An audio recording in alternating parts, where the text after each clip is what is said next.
سلام عليكم. في الفيديو اللي فات قلت لكم اني باش نعمل فيديو على ميركاتو التراجي الرياضي التونسي. دونك جينا في الفيديو هذه باش نحكوا على جديد متاع الاسبيرونس. اول حاجه ما تنسيوش اللايك والابوني والجرس باش يوصلكم كل جديد، واذا عندك حاجه مش مفهومه خلي هنا في الكومنتاريات. وتوا خلينا نبدو الفيديو متاعنا.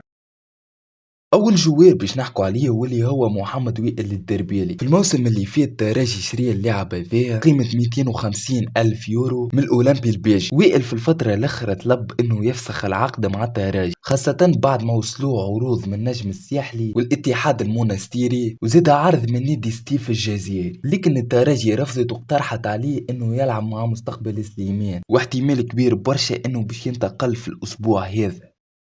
اللاعب اللي بعده واللي هو احمد بوعسيدة، اللاعب اللي انتقل بانتقال حر للتراجي في اول الموسم هذا. اللاعب حاليا لعب مع التراجي 5 مباريات في الليغ 1، لكن التراجي قررت اني تبعثه كسبيل الاعاره النادي مستقبل سليمان باش يربح اكثر وقت. الصفقه تمت وحاليا اللاعب يتدرب مع مستقبل سليمان. توا باش نحكوا على ميركاتو التراجي.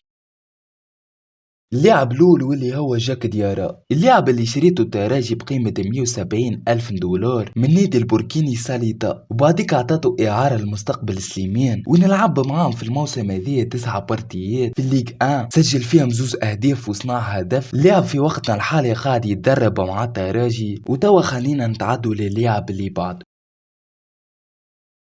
لؤي الترايعي. بعد ما انتقل للوحدة الإماراتي بقيمة 290 ألف يورو، لكن الصفقة كانت فاشلة لأنه اللاعب ما لعبش ولا مباراة في الدوري الإماراتي. لكن حاليا التراجي حط عينيه على اللاعب ويمكن برشا باش ينتقل كسبيل الإعارة في الميركاتو الشتوي. اللاعب عمره 20 سنة، قيمته تسويقية 350 ألف يورو. صفقة حاليا مازالت على الأبواب، أما قريب برشا باش نشوفوا مصير اللاعب. اخر حاجه باش نشوفوا 2 جواريات من ليكيب ناسيونال التراجي حتى عينيها عليهم، واللي هما سيف الله الطايف وحمزه الرفيعه. حاليا فما كان مفاوضات وما فماش حاجه 100% صحيحه. وتوا كل ما عليك انك تعمل لايك وابونيه وتستنينا في الفيديوهات الجايه. ويلا باي تشاو.